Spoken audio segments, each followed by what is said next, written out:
কংগ্ৰেছ দলৰ তৰফৰ পৰা কেইটামান আহ্বান তেওঁক জনাব খুজিছোঁ। আমি দেখিছোঁ যে আমাৰ পূৰ্বৰ মৰাণ আৰু বৰ্তমানৰ খোৱাং সমষ্টিৰ যিজন বিধায়ক মাননীয় চক্ৰধৰ গগৈ ডাঙৰীয়া, প্ৰকৃততে তেওঁ আচলতে বোবা নে অন্ধ এই কথাটো আমি বুজিবলৈ অলপ হাতৰ যেন অনুভৱ হৈছে। আজি যিখন পঞ্চায়তত কাইলৈ সভাৰ কাৰণে নিৰ্বাচন কৰিছে, সেই পঞ্চায়তৰ পৰা যদি আমি কথাবোৰ আৰম্ভ কৰোঁ, সেই ৰাংচালি পঞ্চায়তত মাত্ৰ উচ্চ শিক্ষাৰ প্ৰতিষ্ঠান বুলি ক'লে এখন উচ্চ মাধ্যমিক বিদ্যালয় আছে, য'ত আজিৰ তাৰিখত ছাত্ৰ আৰু শিক্ষকৰ অনুপাত তেনেই পয়া লগা। সেই যিখন বিদ্যালয়ত 94% টি গাৰ্ডেনৰ ছাত্ৰ ছাত্ৰী পঢ়ে, সেই টি গাৰ্ডেনৰ ছাত্ৰ ছাত্ৰী পঢ়া জেগাডোখৰত আজি সেই স্কুলখনত এটা ছাবজেক্টৰো ছাবজেক্ট টিচাৰ নাই। আজি ছায়েন্সৰ ছাবজেক্ট টিচাৰ নাই, মেথছৰ ছাবজেক্ট টিচাৰ নাই, হিন্দীও ছাবজেক্ট টিচাৰ নাই। এই কথাটোত আজিলৈকে বিধায়কজনে তাত যোগদান কৰা দেখা নগ'ল, সেই কথাখিনি আলোচনা কৰা দেখা নগ'ল, আৰু তাত এজন শিক্ষক দিবৰ কাৰণে তেওঁ কোনো ধৰণৰ ব্যৱস্থা গ্ৰহণ কৰা দেখা নাই। ঠিক তেনেদৰে সেই ৰাংচালি অঞ্চলৰ মাজেদি, পঞ্চায়তটোৰ মাজেদি ৰেলৰ যিটো যাত্ৰাপথ আছে, সেই যাত্ৰাপথটোৰ তিনিটা অঞ্চল উন্মুক্ত অৱস্থাত আছে। কাষতে থকা যিখন বাপুজী হাইস্কুল, সেই হাইস্কুলখনলৈ অহা যোৱা ছাত্ৰ ছাত্ৰীসকলৰ এইটো ৰাস্তা, য'ত প্ৰতি বছৰে বহুত এক্সিডেণ্ট হৈ আছে, বহুত মানুহ মৃত্যু হৈছে, গৰু ছাগলী মৃত্যু হৈছে। তাত এখন অভাৰব্ৰিজ বা গোটেইকেইটা স্থানত এখন অভাৰব্ৰিজ আজিলৈকে নকৰিলে। আজি সেই অঞ্চলটোত থকা প্ৰায় 200 বিঘা যিখন নুনি ফাৰ্ম আছিল, আমি নুনি ফাৰ্ম বুলি জনাজাত, য'ত নুনি মুগা পালনৰ স্থান আছিল, সেই 200 বিঘা নুনি পালনৰ যে স্থানটো আজি ধ্বংসত পৰিণত হ'ল। বিজেপিৰ কৰ্মকৰ্তাসকলে সেই নুনি ফাৰ্মৰ পৰিৱৰ্তে তেওঁলোকে মাটিবিলাক দখল কৰি চাহ বাগান পতা আমি দেখা গৈছে। বিভিন্ন মহলে, বিভিন্ন অনুষ্ঠান প্ৰতিষ্ঠানে জিলাৰ বিষয়ববীয়াসকলক এই ক্ষেত্ৰত আবেদন নিবেদন কৰিছে, আজিলৈকে কোনো তাৰ সুফল পোৱা দেখা নগ'ল। ঠিক তেনেদৰে যিখন খোৱাং বাগান, আজি 2টা বছৰ ধৰি খোৱাং বাগানৰ যিসকল স্থায়ী বা অস্থায়ী কৰ্মচাৰী, তেওঁলোকক স্থায়ীভাৱে দৰমহা যিটো দিব লাগে, এই দৰমহা দিব পৰা অৱস্থা তেওঁলোকে দেখা নাই। 3 মাহৰ মূৰত এমাহৰ দৰমহা, 3 সপ্তাহৰ মূৰত এসপ্তাহৰ দৰমহা, এনেকৈ দি এই ধৰণে এইবিলাক চলাই আছে। তাৰ কোনো বাস্তৱ সমাধান তেওঁলোকে দিয়া আমি দেখা পোৱা নাই। গতিকে আমি প্ৰথমেই তেওঁ যি স্থানত, যিটো পঞ্চায়তত কাইলৈ সভা অনুষ্ঠিত কৰিব, সেই সভা স্থানতে সেই পঞ্চায়তত যিকেইটা সমস্যা আছে, সেই সমস্যাকেইটা সমাধান কল্পে কাইলৈ তাত বক্তব্য ৰাখিব বুলি আমি আশা ৰাখিছোঁ।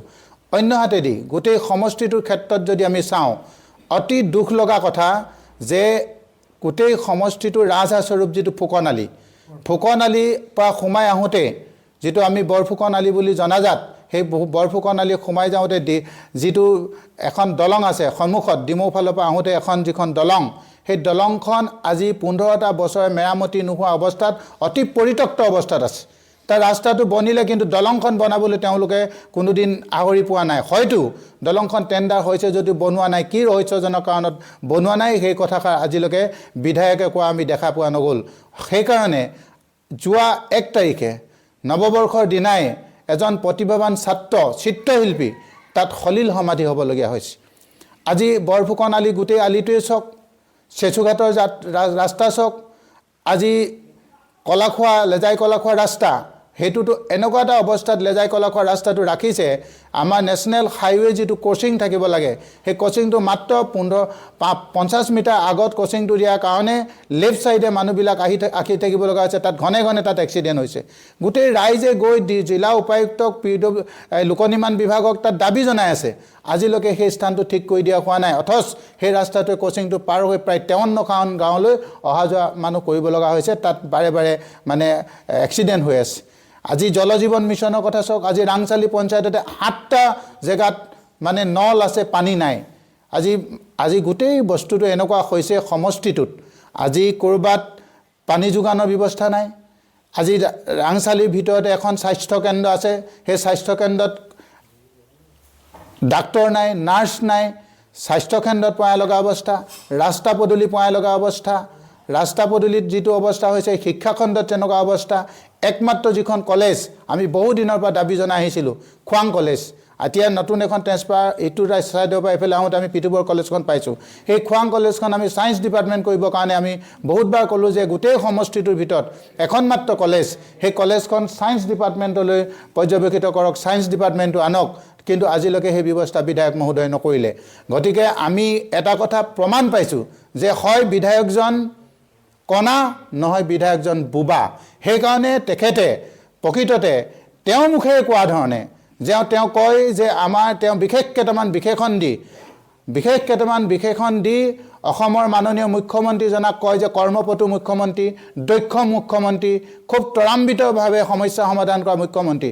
যদি সেইটোৱে সত্য, তেওঁ কোৱা কথাটোৱেই যদি সত্য, তেওঁ কিয় এই কথাবিলাক সমস্যাবিলাক তেওঁৰ ওচৰত উপস্থাপন নকৰিলে?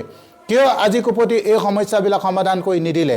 গতিকে আমি তেওঁ আগমনৰ আগমুহূৰ্তত আমি দাবী জনাইছোঁ, কালিলৈ তেওঁ সেই মঞ্চৰ পৰা এই কথাবিলাক উত্তৰ দিয়ক, আৰু যদি পাৰে অনতিপলমে কৰি দেখুৱাওক। তেতিয়া আমি জানিম যে কেৱল মাত্ৰ হিতাধিকাৰী সৃষ্টি কৰি তেওঁ ভোট বিচৰা নাই, উন্নয়নৰ জখলাই তেওঁ ভোট বিচাৰিব খুজিছে, উন্নয়নৰ কথা ক'ব খুজিছে।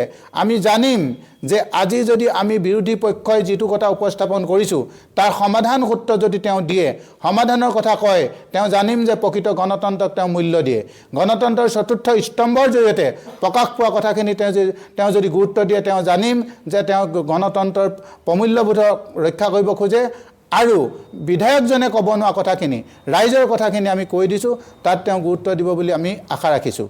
আৰু এই যে যিটো কেৱল হিতাধিকাৰী সৃষ্টি কৰি ভোট যুদ্ধত জয়ী হ'বৰ কাৰণে যিটো ব্যৱস্থা কৰিছে, বাৰে বাৰে ধাৰ লৈ যিটো হিতাধিকাৰী সৃষ্টি কৰা কথা ভাবিছে, এদিন দেখিব এই হিতাধিকাৰী আঁচনিৰ জৰিয়তে এদিন বৰ্তমানৰ কৰি থকা যিসকল চৰকাৰী চাকৰিয়াল, তেওঁলোককো দৰমহা দিবলৈ ভঁৰালত ধন নাথাকিব। আৰু পূৰ্বৰ এবাৰ যেনেধৰণে হৈছিল বুজাবুজি চুক্তি কৰি, বিজেপি আৰু ইয়াৰ এজিপি চৰকাৰ বুজাবুজি চুক্তি কৰি যিধৰণে চাকৰি দিব নোৱাৰা এটা অৱস্থা হৈছিল, তেনেকুৱা এটা অৱস্থালৈ যাতে অসমখন নিনিয়ে, তাৰ কাৰণে আমি অনুৰোধ জনাইছোঁ।